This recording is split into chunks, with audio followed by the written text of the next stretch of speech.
A snowball to the face? If you're somebody like me who has a lot of debt and wants to pay it back as quickly and efficiently as possible, then today I'm going to share with you the two methods of paying back debt, the two most popular methods. They are called the Debt Snowball Method and the Debt Avalanche Method.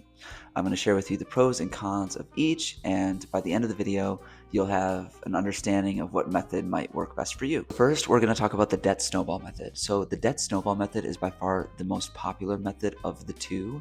And basically how it works is you list out your loans from the lowest amount to the highest amount, regardless of the interest rate. You completely ignore the interest rate if you're using the Debt Snowball Method.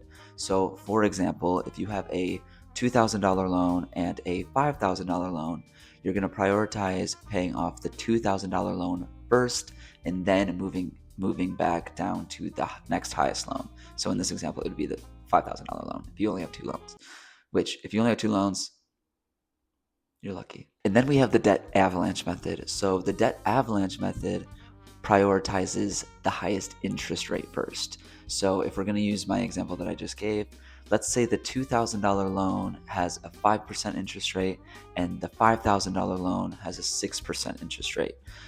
So you would prioritize paying back the $5,000 loan first because it has a higher interest rate, and then once that's paid off, you move down to the next highest interest rate.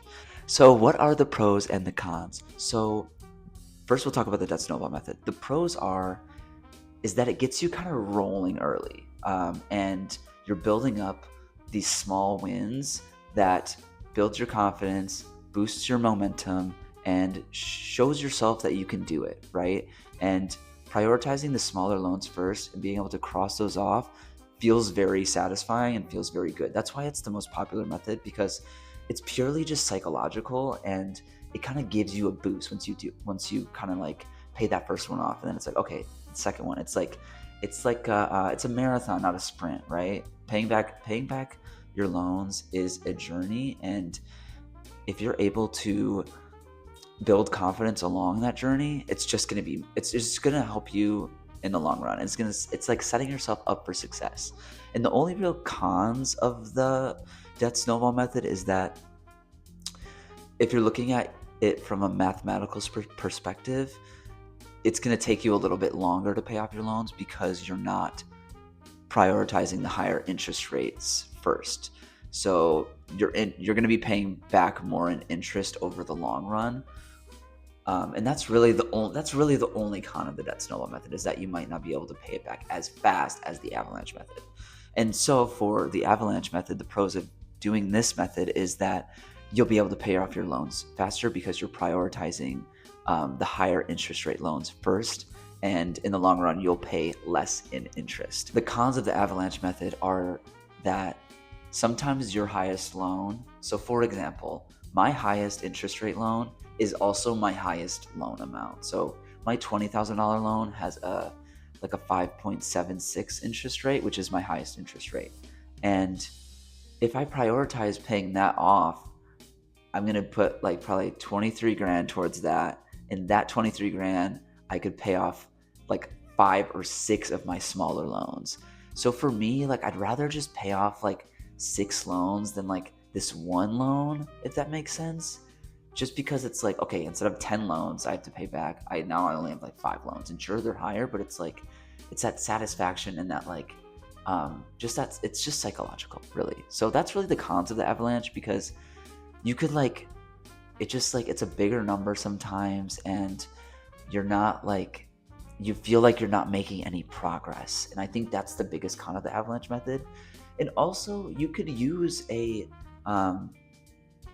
you could be flexible in this. Like, first, maybe you might start with the Debt Snowball Method and then switch to the Avalanche Method if you like want to prioritize paying off a higher interest rate first. Like, it's flexible, it's your own thing, and you just kind of have to figure out what works for you. So what method will I be using? Like I said, I'm going to be using the Debt Snowball Method for sure starting out. I have like a couple loans in the $2,000 to $4,000 range, and I really just want to kind of knock those out first. And then I might switch over to Avalanche, paying back that really high $20,000 loan. Honestly, whatever method you go with is a win-win. It doesn't really matter at the end of the day, as long as you're getting started with your journey. Debt is by far the number one wealth killer. Like, it is so hard to build wealth if you have this sort of cloud of debt over you, right? And prioritizing paying off the debt is the best step that you can make to set yourself up for financial success later in life. And your future self will thank you for starting and finishing it, no matter where you are in your journey, no matter how old you are, no matter how long you've been putting off paying off your debt. Like, that's why whatever method, like, it doesn't really matter at the end of the day. What matters is that you're starting and that you're just getting down to it and prioritizing paying back your debt. So that's all I got for today. Thanks for watching, and I'll see you next time. Thanks, guys.